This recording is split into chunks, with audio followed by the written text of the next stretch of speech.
إن الحمد لله نحمده ونستعينه ونستغفره ونؤمن به ونتوكل عليه ونعوذ بالله من شرور أنفسنا ومن سيئات أعمالنا من يهده الله فلا مضل له ومن يضلل فلا هادي له وأشهد أن لا إله إلا الله وحده لا شريك له وأشهد أن محمدا عبده ورسوله أما بعد فإن خير الحديث كتاب الله وخير الهدي هدي محمد صلى الله عليه وسلم وشر الأمور محدثاتها وكل محدثة بدعة وكل بدعة ضلالة وكل ضلالة في النار. أعوذ بالله من الشيطان الرجيم. بسم الله الرحمن الرحيم. قاف والقرآن المجيد بل عجبوا أن جاءهم منذر منهم فقال الكافرون هذا شيء عجيب أإذا متنا وكنا ترابا ذلك رجل بعيد قد علمنا ما تنقص الأرض منهم وعندنا كتاب حفيظ بل كذبوا بالحق لما جاءهم فهم في أمر مريض أفلم ينظروا إلى السماء فوقهم كيف بنيناها وزيناها وما لها من فروج والأرض مددناها وألقينا فيها رواسي وأنبتنا فيها من كل زوج بهيج تبصرة وذكرى لكل عبد منيب ونزلنا من السماء ماء مباركا فأنبتنا به جنات وحب الحصيد والنخل باسقات لها طلع نضيد رزقا للعباد وأحيينا به بلدة ميتا كذلك الخروج كذبت قبلهم قوم نوح وأصحاب الرس وثمود وعاد وفرعون وإخوان لوط وأصحاب الأيكة وقوم تبع كل كذب الرسل بحق وعيد أفعينا بالخلق الأول بل هم في لبس من خلق جديد. قال الله تعالى في القرآن المجيد والفرقان الحميد. أعوذ بالله السميع العليم من الشيطان الرجيم. بسم الله الرحمن الرحيم. ليس البر أن تولوا وجوهكم قبل المشرق والمغرب ولكن البر من آمن بالله واليوم الآخر والملائكة والكتاب والنبيين وآتى المال على حبه ذوي القربى واليتامى والمساكين وابن السبيل والسائلين وفي الرقاب وأقام الصلاة وآتى الزكاة والموفون بعهدهم إذا عاهدوا والصابرين في البأساء والضراء وحين البأس أولئك الذين صدقوا وأولئك هم المتقون. تمام تعریفیں اللہ رب العالمین کے لیے جو تمام جہانوں کا یک و تنہا خالق و مالک ہے اور بے شمار درود و سلام اللہ کے آخری نبی حضرت محمد صلی اللہ علیہ وسلم پر. معزز حاضرین، خطبہ مصنوعہ کے بعد سورہ بقرہ دوسرے پارے کی جو ایک آیت میں نے تلاوت کی ہے، اس میں اللہ رب العالمین نے جو اصل نیکی ہے اسے بیان فرمایا کہ اصل نیکی کیا چیز ہے. یہ آیت جو ہے ایک خاص پس منظر کی ہے. اس سے پہلے ایک لمبی گفتگو تحویل قبلہ، قبلے کی تبدیل ہونے کی گفتگو بیان کی گئی. یعنی اللہ کے نبی صلی اللہ علیہ وسلم جب ہجرت کر کے مکہ سے مدینہ پہنچے تو نماز جب فرض ہوئی، وہ مکی زندگی کے بالکل آخری ایام میں نماز فرض ہوئی معراج پر، تو 17 مہینے تک تقریباً اللہ کے نبی اور تمام صحابہ کرام نے مسجد اقصی کی طرف رخ کر کے نماز پڑھی. اس کے بعد اللہ رب العالمین نے قبلہ تبدیل کیا، اور یہ چیز اللہ تعالیٰ نے پچھلی کتابوں میں بھی بیان فرمائی تھی کہ آخری جو نبی ہوگا اس کا قبلہ مسجد حرام قبلہ اول ہوگا. قبلے کی تبدیلی پر بہت سارے سوالات اٹھے. خود یہود جو ہے اور نصارہ ان لوگوں میں بھی آپس میں اختلاف ہے، کیونکہ مسجد اقصی کا مشرقی حصہ جو ہے اور مغربی حصہ، تو مغربی حصہ جو ہے وہ یہود کا قبلہ ہے اور مشرقی جو ہے وہ نصارہ کا ہے. اس پر وہ لوگ رہتے ہیں. اور جب قبلے کی تبدیلی کا حکم آیا تو تبدیلی پر بہت سارے لوگوں نے اعتراضات بھی کیے. اس میں یہود بھی تھے، منافقین بھی تھے، اور ان اعتراضات کے جلوں میں یہ چیز کرنے کی کوشش کی گئی کہ عمل سے اور حکم سے نہ متنفر کیا جائے. جو لوگ عمل کرنے والے نہیں ہوتے، اللہ کی فرمانبرداری کرنے والے نہیں ہوتے، تو ان لوگوں کا مزاج بھی بتایا گیا ہے کہ کسی بھی چیز میں پخ نکالنا، کسی بھی چیز میں اعتراض کرنا، یہ ان لوگوں کا معمول ہوتا ہے. پہلے لوگوں نے کہا کہ ہم لوگوں نے 17 مہینے تک جس طرح رک کر کے نماز پڑھی، اگر وہ صحیح تھی تو یہ قبلہ تبدیل کیوں کیا، اور اگر وہ غلط تھی تو ان نمازوں کا کیا ہوا؟ اللہ رب العالمین نے اس کا جواب دیا ہے، لیجزی ایمانکم، اللہ رب العالمین تمہارے ایمان کو یعنی تمہاری نمازوں کو ضائع نہیں کرے گا، نیکیوں کو ضائع نہیں کرے گا اللہ رب العالمین. تو اللہ رب العالمین نے ان تمام چیزوں کو کہ اصل نیکی کیا ہے، قبلہ ایک علامتی چیز ہے جو اللہ نے متعین کی ہم کو کرنا ہے، لیکن اصل چیز کیا ہے اس میں اللہ رب العالمین نے اس کا جواب دیا. لیس البر ان تولوا وجوہکم قبل المشرق والمغرب، نیکی اصل میں یہ نہیں ہے کہ آپ مشرق کی طرف جھکتے ہیں یا مغرب کی طرف، کس طرف آپ جھک رہے ہو یہ اصل نیکی نہیں ہے. ولکن البر من آمن باللہ، اصل نیکی یہ ہے کہ آپ اللہ پر ایمان رکھتے ہو. یہاں مسئلہ یہ ہے کہ صحابہ کرام کو اللہ رب العالمین نے حکم دیا مسجد اقصیٰ کی طرف جھک گئے، حکم دیا مسجد حرام کی طرف جھک گئے، بلکہ تاریخ میں یہ واقعہ واضح طور پر موجود ہے اور اس زمین پر وہ مسجد بھی موجود ہے کہ حالت نماز میں مسجد قبلتین میں صحابہ کرام تھے. اور یہ حکم جب آیا مسجد نبوی میں تو کسی صحابی کا گزر وہاں سے ہوا، نماز جاری تھی، دوران نماز بلند آواز میں کہا کہ اللہ کی قسم اللہ رب العالمین نے قبلہ تبدیل کر دیا ہے. اتنا بھی انتظار نہیں کیا کہ نماز پوری کریں، حالت نماز میں گھوم گئے. اسی مناسبت سے اس مسجد کا نام مسجد قبلتین ہے، اور حجاج جب حج کے لیے جاتے ہیں تو باقاعدہ اس مسجد کو دیکھ کر آتے ہیں. جو اتباع کرنے والے، فرما برداری کرنے والے، اللہ کے حکم پر فوراً عمل کرنے والوں کی ایک بالکل جیتی جاگتی تصویر ہے اس زمین کے اوپر کہ ایسے اللہ کے بندے تھے جو اللہ کے حکم آنے کے بعد انتظار، پخ نکالنا، سوالات کرنا ہی نہیں. تو اللہ رب العالمین نے حکم دیا اصل چیز، اصل نیکی ہے کہ اللہ پر آدمی ایمان لائے، اور ایمان جب آدمی کے دل میں اترتا ہے تو سمع و طاعت کا آخری جو مقام ہوتا ہے وہاں آدمی چلا جاتا ہے. پھر اللہ رب العالمین جس چیز سے روکے اس سے رک جاتا ہے، اور جس چیز کو کرنے کا حکم دے اسے کرتا ہے. ولکن البر من آمن باللہ، اللہ پر ایمان، اللہ پر ایمان. اللہ رب العالمین نے ہر مقام پر کامیابی کی جتنے بھی مقامات پر بیان کیے گئے ہیں کہ کامیاب کون ہے، پہلی شرط بیان کی گئی ہے ایمان. جیسے اللہ رب العالمین نے سورہ عصر والعصر ان الانسان لفی خسر الا الذین آمنوا وعملوا الصالحات، تمام انسان دنیا کے گھاٹے اور خسارے میں، تمام کے تمام. کون کامیاب ہے؟ الا الذین آمنوا، جو لوگ ایمان لائے. اللہ رب العالمین نے سورہ مومنون میں ارشاد فرمایا 18 پارواں کہ کون لوگ ہیں جنہیں اللہ رب العالمین جنت دینے والا ہے، جنت الفردوس. یہ تمام آیتوں کے بعد آخری جملہ یہی ہے اولئک هم الوارثون الذین یرثون الفردوس هم فیہا خالدون. یہی لوگ ہیں جو جنت الفردوس کے وارث. اس میں پہلی صفت کس کی ہے؟ پہلی چیز جو بیان کی گئی قد افلح المؤمنون. کون لوگ فلاح پانے والے ہیں؟ جو ایمان والے ہیں، جنہوں نے ایمان لایا. قد افلح المؤمنون. تو بنیاد آپ قرآن مجید کا مطالعہ کیجئے، ہر مقام پر آپ کو یہ پہلی شرط ملے گی ایمان. یہ ایمان پر جو اتنا زبردست بیان کیا گیا ہے، اتنی اہمیت ہے اور اتنا زیادہ اس کو ضروری قرار دیا گیا ہے. اگر آپ غور کریں، ہم غور کریں تو ہماری زندگی کا ہر پل اسی ایمان سے متعلق ہے. اسی ایمان سے اگر ایمان مضبوط رہا، ایمان درست رہا تو زندگی کا ہر میدان، زندگی کا ہر فیصلہ، زندگی کا ہر قدم بالکل درست ہوتا ہے. یہ ایمان ہے جو آدمی کو ہر وقت ثابت قدم رکھتا ہے. ہر وقت اللہ رب العالمین کے علاوہ کسی کا خوف اس کے دل میں نہیں ہوتا ہے. یہ ایمان ہے آدمی کے دل کے اندر جو ہوتا ہے وہ برائی کی طرف قدم نہیں اٹھاتا ہے. یہ ایمان آپ کو اس کے اثرات صحابہ اکرام کی زندگی میں پل پر نظر آئیں گے. یہ حضرت مرثد بن ابی مرثد غنوی رضی اللہ تعالیٰ، جب آدمی کے دل میں ایمان اترتا ہے تو کیا کیفیت ہوتی ہے. صحابہ کے ہم واقعات پڑھتے ہیں، بیٹے کی وفات ہو گئی، سوار آ کر کے پوچھ رہے، اطمینان سے جواب دیتی ہے کہ پہلے سے زیادہ عافیت سے ہے کیونکہ بیماری سے نجات ہو گئی. یہ ایمان کا اس لیے کہ اللہ نے دیا تھا، لے لیا. جب عقیدہ درست ہوگا تو معمولی سی بیماری پر عقیدے کی سوداگری نہیں ہوگی. ہمارے یہاں معمولی سا بچہ بیمار ہو جاتا ہے، ہم کلمہ پڑھتے ہیں لا الہ الا اللہ، نہیں ہے کوئی معبود سوائے اللہ کے، نہیں ہے اللہ کے سوا کسی کی ذات شفا دینے والی.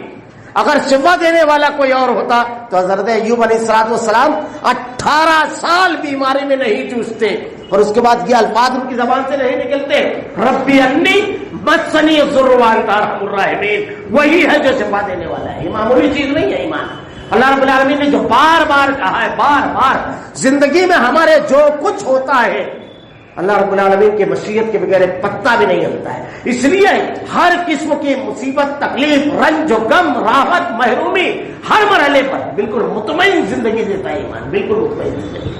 اللہ پر توکل، بھروسہ جب ہوتا ہے تو ساری چیزیں سنور جاتی ہے. ساری چیزیں بندہ مومن کی ہر چیز دنیا کے تمام انسانوں سے بالکل الگ ہو جاتی ہے. اسی لیے بار بار اس کی تاکید کی گئی ہے ایمان. اب ایمان میں دو چیزیں، ایک تو یہ کہ اللہ کے علاوہ کسی اور کی عبادت نہ کرنا، اللہ رب العالمین کے علاوہ کسی اور کی عبادت نہ کرنا. عبادت میں سبھی چیزیں شامل ہیں، نماز، روزہ، حج، زکات کے سوا اللہ کے علاوہ اللہ کو پکارنا. اللہ تعالیٰ نے قرآن میں ارشاد فرمایا ان الذین تعبدون من دون اللہ، ان الذین تدعون من دون اللہ، یہ اللہ کو چھوڑ کر دوسروں کو پکارتے ہیں. اللہ کے علاوہ کسی اور کو پکارنا یہ بھی شرک ہے، اللہ کو پکارنا یہ عبادت ہے. اللہ رب العالمین نے ارشاد فرمایا واضح طور پر قرآن مجید، قرآن تم تدعون من دون اللہ، یہ اللہ کو چھوڑ کر جو تم دوسروں کو پکارتے ہو. ارونی ماذا خلق من الارض ام لهم شرک فی السماوات، زمین اور آسمان کے بنانے میں کیا ہے اللہ کے ساجی اور شریک تھے؟ اللہ کے نبی صلی اللہ علیہ وسلم نے ارشاد فرمایا الدعاء هو العبادہ، دعا عبادت ہے.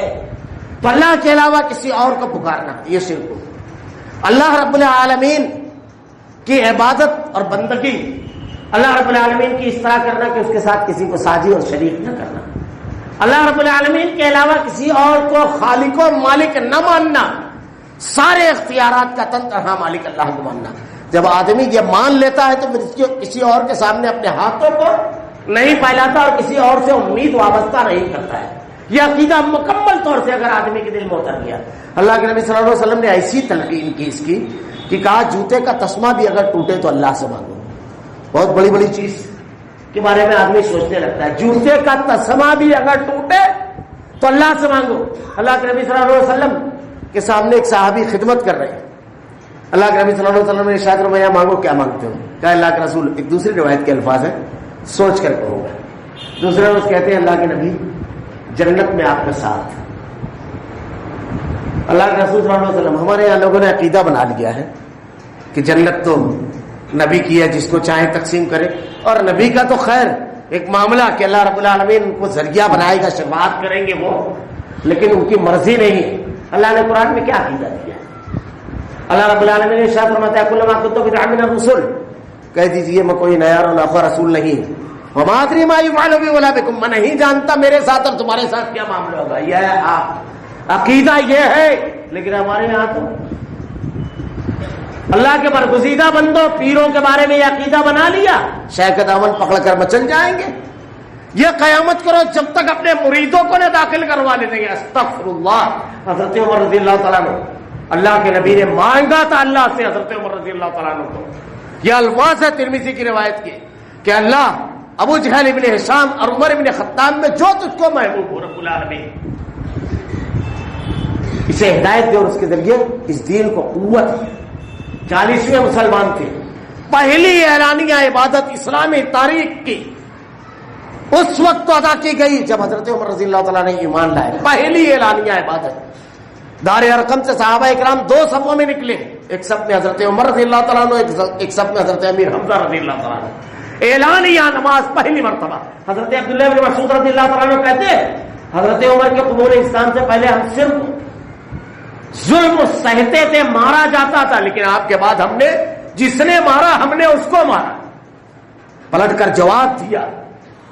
یہ حضرت عمر رضی اللہ تعالیٰ عنہ تھے. اعلانیہ نماز اللہ کے نبی صلی اللہ علیہ وسلم سے کہتے ہیں اللہ کے رسول 300 ساتھی اگر مجھ کو مل گئے تو جزیرۃ العرب میں ایک مشرک کو نہ رہ گئے. اعلان کیا بالکل ہجرت کی آپ نے اور مسلسل قوت. کتنی فضیلتیں ہیں. صحیح بخاری کی روایت دیکھیے کتاب الرؤیا میں اللہ کے نبی نے ارشاد فرمایا علم والا جو باب ہے کہ سب کی قمیصیں دیکھی. حضرت عمر رضی اللہ تعالیٰ عنہ کی قمیص اتنی لمبی تھی کہ زمین پر اچھل رہی تھی. اللہ کے نبی نے کہا اس سے مراد علم ہے. ہمارے یہاں رافضیت کا بڑا غلغلہ ہے بڑا. اسی لیے آپ دیکھیں گے یہ ہمارے نوجوان بگے حضرت علی رضی اللہ تعالیٰ عنہ کی طرف منسوب کر کے حدیثیں بھی بے انتہا جھوٹی بنائی گئی اور اقوال بھی بے انتہا. بلکہ اموی خلیفہ کے دربار کا بڑا مشہور واقعہ ہے کہ ایک قذاب راوی کو لایا گیا جھوٹے. جب اسے لایا گیا اور بتایا گیا کہ یہ جھوٹی روایتیں بناتا ہے تو اس کو قتل کرنے کا حکم دیا گیا. تو وہ کہتا ہے وہ 3500 روایتیں جو میں نے حضرت علی اور اہل بیت کی منقبت میں بیان کر کے لوگوں میں پھیلا دیا اس کا کیا کرو گے. بڑا پیارا جواب دیا تھا اس وقت کے خلیفہ نے کہ میری سلطنت میں علی بن مدینی اور احمد ابن حنبل ایسے محدثین ہیں جو ایک ایک روایت کو چھان پھٹک کر الگ کر دیں گے. تو ہمارے یہاں بھی جو حضرت علی رضی اللہ تعالیٰ عنہ کے بارے میں کہا جاتا ہے کہ علم کا دروازہ ہے. اللہ کے نبی صلی اللہ علیہ وسلم نے حضرت عمر رضی اللہ تعالیٰ عنہ کے بارے میں یہ بیان فرمایا آپ کی ذہانت آپ کی دانش مندی اور آپ کا مقام اور مرتبہ. حضرت عمر رضی اللہ تعالیٰ عنہ کے بارے میں اللہ کے نبی نے ارشاد فرمایا جس گلی سے عمر گزر جائے اس گلی سے شیطان فرار ہو جاتا ہے فرار اختیار کر لیتا ہے. آپ کا مقام کیا تھا حضرت عمر رضی اللہ تعالیٰ عنہ کا؟ کیا اللہ رب العالمین نے آپ کو فضیلت دی تھی. لیکن وہ کہتے ہیں کہ روز محشر اللہ کی جناب میں جب کھڑے ہوں گے یہ ہے حشر کا میدان یہ ہے قیامت. کہتے ہیں کہ کھڑے ہوں گے ہر شخص سے ذرے کے برابر بھی جو نیکی ہوگی اور برائی ہوگی لائی جائے گی.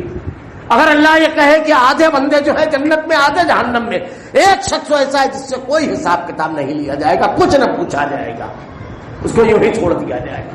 حضرت عمر رضی اللہ تعالیٰ عنہ کہتے ہیں کہ میں چاہوں گا وہ میں رہوں کیونکہ سوال و جواب نہ ہو.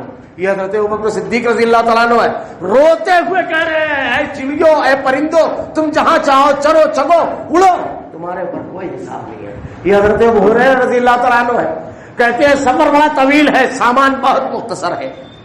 یہ حضرت عمرو بن عاص رضی اللہ تعالیٰ عنہ کہتے ہیں ہم نے 3 ایام گزارے زندگی کے. پہلا جاہلیت کا جس پر کوئی پکڑ نہیں ہوگی اسلام کی وجہ سے. دوسرا سب سے بہترین دور اللہ کے نبی کی صحبت کا. اور تیسرا دور جو آپ کے بعد کا تھا جس پر اختلافات ہوئے. یہ 3 ادوار ہم نے گزارے اور اللہ کے سامنے جواب دینا ہے. 3 ادوار کا ہم نہیں جانتا ہے تیسرے ادوار میں ہم سے کیا ہوا. یہ صحابہ اکرام کے سادات اولیاء جن کے بارے میں اللہ نے ارشاد فرمایا رضی اللہ عنہم ورضوان اللہ ان سے راضی و اللہ سے راضی. یہ صحابہ جن کے بارے میں اللہ کے نبی نے کہا یہ جنتی یہ جنتی یہ جنتی. ہمارے یہاں لوگ عقیدہ بناتے ہیں کہ وہ اپنے مریدین کو لے کر کے جنت میں داخل ہو جائیں گے.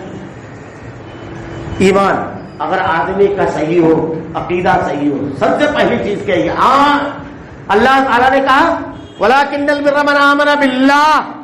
اب قیامت کے اوپر ایمان جب آدمی لائے گا تو اللہ تعالیٰ کہتا ہے مالک یوم الدین.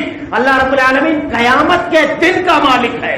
اور قیامت کے دن کا مالک کیسا ہے کہ وہاں پر انبیاء کرام کی زبانیں نہیں کھلے گی. بڑی مشہور لمبی روایت ہے کہ اللہ رب العالمین اتنا غضبناک ہوگا قیامت کے روز کہ 50,000 سال تک انسان میدان محشر میں اسی طرح کھڑا رہے گا. لوگ ایک دوسرے سے پریشان ہو کر کے کہیں گے کہ رب العالمین سے گزارش کریں کہ اللہ ہمارا حساب لے ہمارا معاملہ فرما رب العالمین ہمارا فیصلہ فرما. حضرت آدم علیہ السلام کے پاس جائیں گے. حضرت آدم علیہ السلام ارشاد فرمائیں گے آج اللہ اتنا قدم لاگے کہ کبھی اتنا خطرناک نہیں ہوا. مجھے اپنی وہ غلطی یاد آتی ہے کہ اس درخت سے پھل کھانے سے اللہ رب العالمین نے منع فرمایا تھا. ایک غلطی یاد آئے گی معذرت کر لیں گے. حضرت نوح علیہ السلام کے پاس جائیں گے وہ بھی معذرت کر لیں گے. حضرت ابراہیم علیہ السلام کہیں گے مجھ کو 3 جھوٹ یاد آتا ہے. حضرت موسیٰ علیہ السلام ایک آدمی کا انجانے میں جو قتل ہوا وہ کہیں گے. تمام انبیاء کے پاس سے اڑتے ہوئے اللہ کے نبی کے پاس جائیں گے. ایسا منظر ہوگا. پھر اللہ کے رسول صلی اللہ علیہ وسلم کا بھی معاملہ یہ ہوگا کہ آپ ارشاد فرماتے ہیں کہ میں عرش کے نیچے جاؤں گا اور اللہ کی جناب میں سجدہ ریز ہو جاؤں گا، اور ایسی حمد اور ایسی تعریف اللہ رب العالمین کی بیان کروں گا کہ اس سے پہلے کسی نے نہیں کی ہوگی، اور میرے دل میں اسی وقت وہ القاء کی جائے گی، ڈالی جائے گی وہ تعریف بیان کروں گا۔ اس کے بعد اللہ رب العالمین حکم دے گا، اے میرے بندے اپنے سر کو اٹھا مانگ، تو اللہ رب العالمین کی جناب میں درخواست کروں گا کہ رب العالمین اپنے بندوں کا فیصلہ فرما، رب العالمین حساب فرما۔ یہ روزہ محشر ہے۔ ہمارے یہاں ایمان اللہ کا تو معاملہ ہی ایسا معاملہ ہے کہ اب زندوں کے سارے اختیار دیے گئے ہیں، چاند اور سورج بھی انہیں کتابیں ہیں جو اللہ بیان کر رہے ہیں، موت و حیات بھی انہیں کتابیں ہیں، ایمان وَلَٰكِنَّ الْبِرَّ مَنْ آمَنَ بِاللَّهِ، اللہ پر ایمان کا مطلب کیا ہے؟ اصل ایک ہی ہے اللہ پر ایمان لانا، وَلَٰكِنَّ الْبِرَّ مَنْ آمَنَ بِاللَّهِ، اللہ کے علاوہ کسی اور کی عبادت نہ کی جائے، کسی اور کو پکارا نہ جائے، کسی اور کو مشکل کشا حاجت روا نہ مانا جائے، وَلَٰكِنَّ الْبِرَّ مَنْ آمَنَ بِاللَّهِ وَالْيَوْمِ الْآخِرِ۔ بہت اختصار کے ساتھ میں ترجمہ کروں گا، وَلَٰكِنَّ الْبِرَّ مَنْ آمَنَ بِاللَّهِ وَالْيَوْمِ الْآخِرِ، اور آخرت پر ایمان رکھتے ہیں۔ آخرت قیامت کیا ہے؟ عقیدہ آخرت اگر درست ہو جائے تو انسانوں کے معاملات بھی درست ہو جاتے ہیں، اور دین کے معاملے میں جو آدمی بے اعتدالی کے شکار ہے وہ ایک آدمی کا اگر عقیدہ آخرت مضبوط یقین ہو کہ اللہ کے سامنے کھڑے ہونا ہے، جواب دینا ہے، ہرگز گناہ اور برائی نہیں کرے گا۔ آج ہمارے ہاں عقیدہ آخرت ہم لوگ عام ہے بالکل۔ دیکھیے کسی کا اگر آدمی ایک درہم، ایک دینار، ایک روپیہ بھی اگر غصب کر لے گا، روز محشر اللہ کی جناب میں اس کو دینا ہے، وہاں دینے کے لیے دینار و درہم نہیں ہوں گے بلکہ نیکیاں ہوگی جو آدمی کی لے لی جائے گی۔ کاروباری معاملات دیکھیے، لین دین کے معاملات میں کتنا معاملہ آدمی کا ہے، ترکے کے معاملات میں ایک نسل گزر گئی لیکن ترکہ ابھی تک نہیں ہوا ہے۔ حساب کتاب کیا جا رہا ہے تو بہنوں کو وہ حصے دیے جا رہے ہیں جو بالکل غیر محفوظ پراپرٹی ہے۔ یا تو ہر چیز کا اللہ کیا حساب دینا ہے، ہر چیز کا۔ ہمارے یہاں ہر کوئی شخص جانتا ہے کہ اگر کسی نے کسی کی 1 انچ زمین بھی، 1 بالشت زمین بھی اگر کسی کی غصب کی تو 7 زمینوں کا توق ڈالا جائے گا۔ آپ گھر بنانے کے لیے زمین خریدی، جب بنانے کے لیے جائیں گے تو غلطی سے وہ آپ ہی کی زمین میں 2 انچوں گھسا رہے گا۔ کبھی غلطی سے اپنی زمین 2 انچ چھوڑ کر کے بنانے کے واقعات نہیں سننے آتے ہیں سماج اور معاشرے کے اندر۔ ہر شخص کون رہے گا اس گھر میں؟ ہماری اپنی اولاد، حساب ہم کو دینا ہے اللہ کے جناب میں، ترکہ ہم مار کر جائیں گے، مزہ ہماری اولادیں کرے گی، رب العالمین کے سامنے حساب ہمیں دینا ہے۔ ہر شخص کو اس کی قبر میں اکیلے جانا ہے، اکیلے حساب دینا ہے، نہ اس کا باپ آئے گا، نہ اس کا بھائی، نہ اس کا بیٹا، اسے خود حساب دینا ہے۔ ہم اپنے معاملات جو کر رہے ہیں، اگر آخرت کا عقیدہ مضبوط ہو، آخرت کا اللہ کے سامنے جواب دہی کا احساس جتنا مضبوط ہوتا ہے، صحابہ کرام کے معاشرے میں اس قسم کے واقعات نظر نہیں آتے، اس قسم کی چیزیں نظر نہیں آتی ہے۔ ترکے کی تقسیم کس طرح ہوا کرتی تھی، لین دین کا معاملہ کس طرح ہوا کرتا تھا، مرنے کے بعد لوگ کس طریقے سے ایک دوسرے کے معاملات کو بالکل صاف شفاف کیا کرتے تھے، قرض کی ادائیگی کا معاملہ کس طرح تھا ہمارے سماج اور معاشرے کے اندر۔ یہ تمام چیزیں آخرت، اللہ تعالیٰ نے دنیا کے بارے میں ارشاد فرمایا، آخرت پر ایمانی معمولی چیز نہیں ہے، سماج کے رویے کو مکمل طور سے تبدیل کر دینے والی ہے۔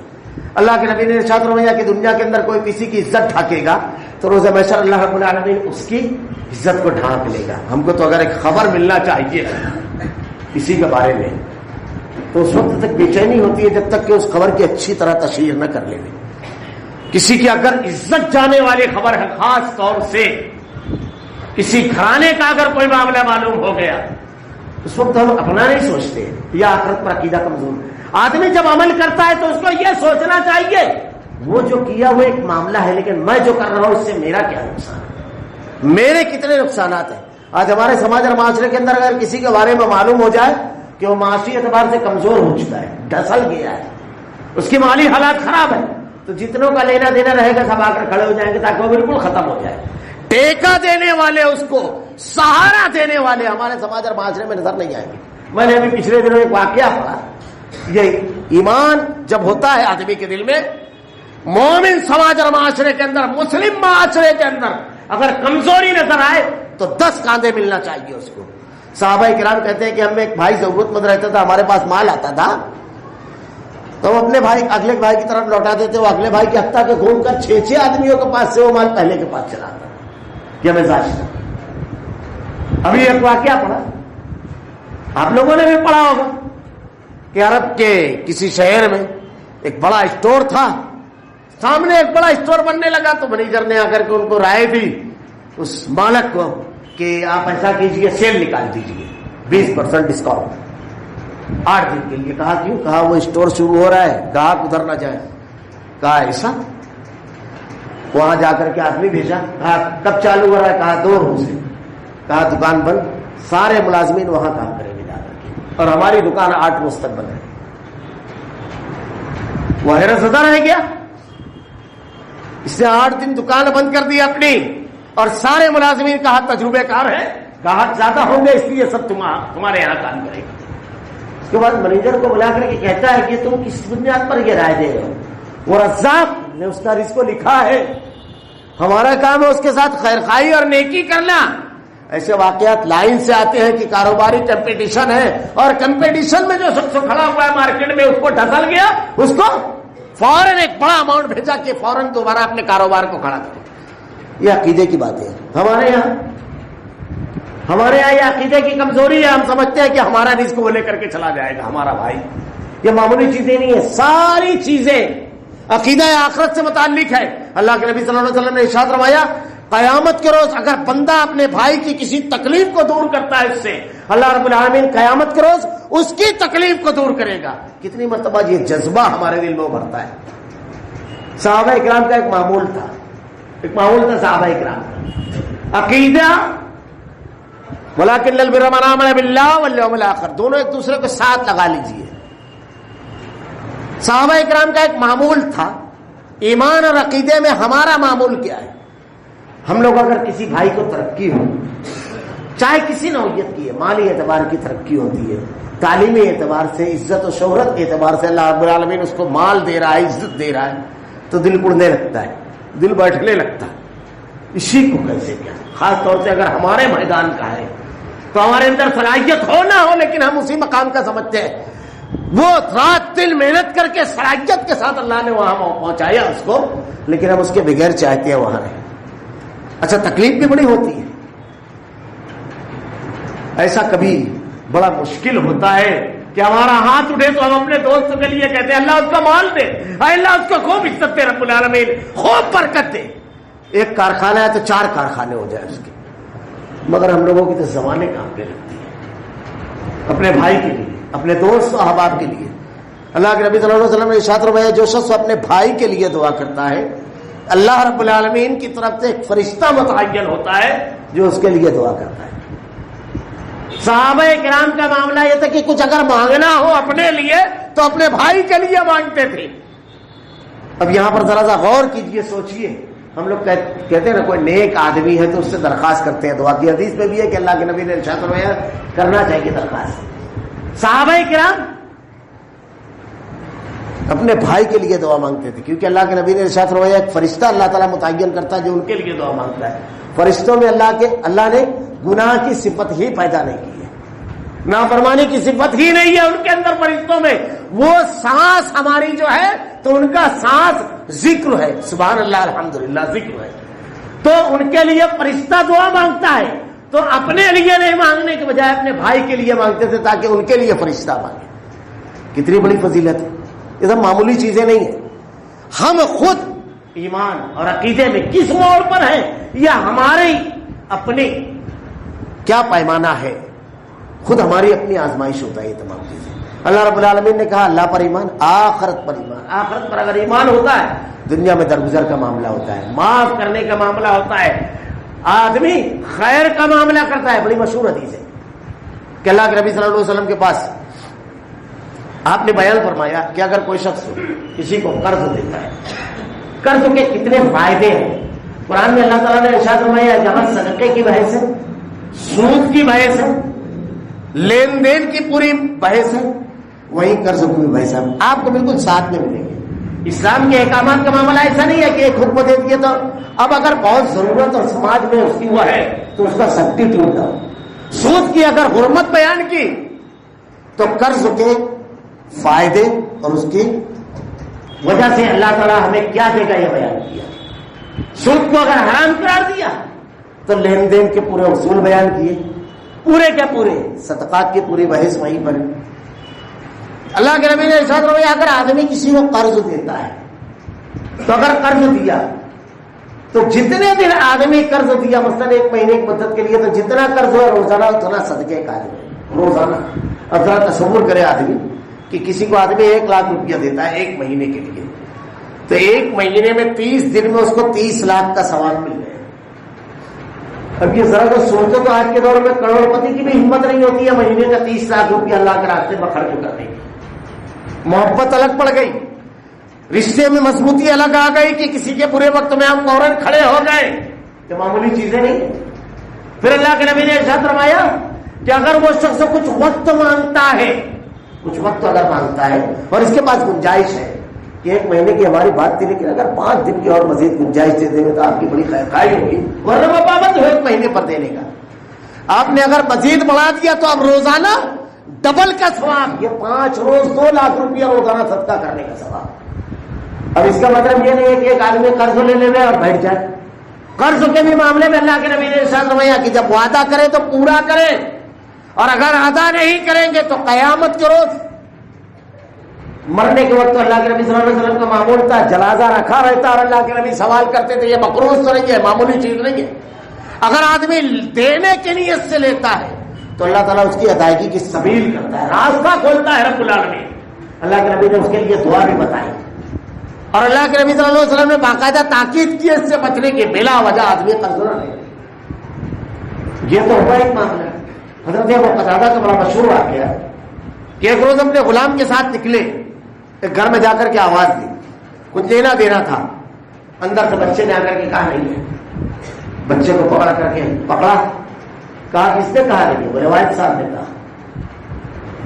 بچے کو کہا اندر جا کر کے کہو تمہاری والدہ سے کی طرح ہٹ جائے.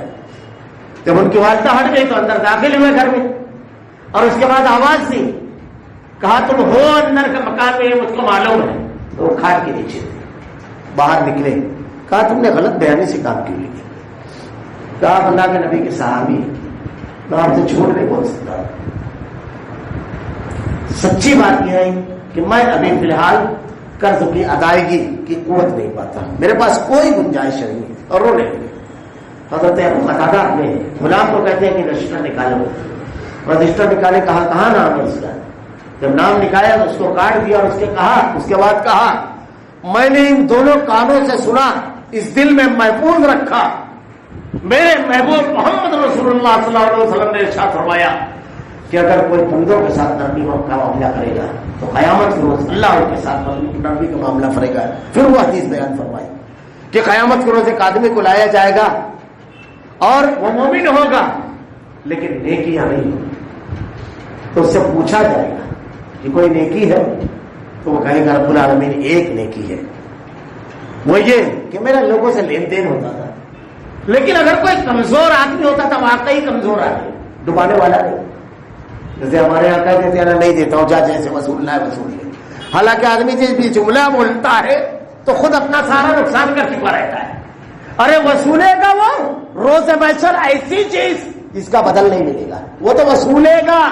یہ تو کہیے ہی مت, یہ جملہ یہ غیر محفوظ جملہ ہے. جو آدمی کہتا ہے تم تراک سے کہتا ہے, وہ شیطان خیال آتا ہے.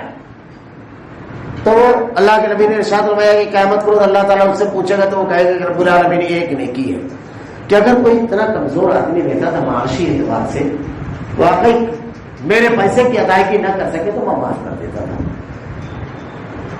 اللہ کے نبی صلی اللہ علیہ وسلم نے ارشاد فرمایا کہ اللہ رب العالمین کہے گا تو بندہ ہو کر بندوں کے ساتھ خیر خائی کا معاملہ کیا, درگزر کا معاملہ کیا, میں تو رب ہوں, جب میں نے تیرے گناہوں کو بخش دیا, تیرے میدہ وشر ہے. یہ ہے آخرت پر ایمان. آخرت پر اگر ایمان ہوتا ہے تو آدمی کا سوچنے اور دیکھنے کا زاویہ دنیا کا آخرت والا ہو جاتا ہے. کہ میں معاف کر کے چلوں گا، میں درگزر کر کے چلوں گا، میں کسی کے اوپر ظلم کر کے نہیں چلوں گا، تو قیامت کے روز کامیاب رہوں گا۔ اپنی کامیابی پر نظر رہتی ہے آدمی کی، اور جب آدمی کی اپنی کامیابی پر نظر رہتی ہے تو وہ نیکی کی طرف قدم بڑھانے والا ہوتا ہے، معاف کرنے والا۔ حضرت ابوبکر صدیق رضی اللہ تعالیٰ عنہ ایک جملہ سنتے ہیں، وَلْيَعْفُوا وَلْيَصْفَحُوا وَلَا تُحِبُّونَ أَن يَغْفِرَ اللَّهُ لَكُمْ، کہ تم یہ نہیں چاہتے کہ اللہ تعالیٰ تم کو معاف کر دے، تمہارے گناہوں کو بخش کر دے۔ اتنا سنگین الزام آپ کی بیوی پر لگایا گیا تھا، آپ کی بیٹی پر، حضرت عائشہ پر، حضرت مصطح نے، آپ نے اسی وقت معاف کر دیا، یہ اسی بنیاد پر۔ تو اللہ نے کہا اصل نیکی ایمان، ماننا، مانتا اس وقت ہے آدمی، تسلیم اس وقت کرتا ہے جب اس کا سب کچھ بدل جاتا ہے، ورنہ زبان سے اخلاق تو بے شمار ہے۔ وَلَٰكِنَّ الْبِرَّ مَنْ آمَنَ بِاللَّهِ وَالْيَوْمِ الْآخِرِ وَالْمَلَائِكَةِ، اور ملائکہ پر ایمان۔ اب اس کی بھی ایک لمبی تفصیل ہے، فرشتوں پر ایمان۔ فرشتوں پر کیسے ایمان لانا؟ اللہ کے نبی صلی اللہ علیہ وسلم کے دور میں مشرکین مکہ جو تھے فرشتوں کو اللہ کی بیٹی کہتے تھے۔ فرشتوں کے بارے میں جیسا قرآن و حدیث میں بیان کیا گیا بس ویسا ماننا۔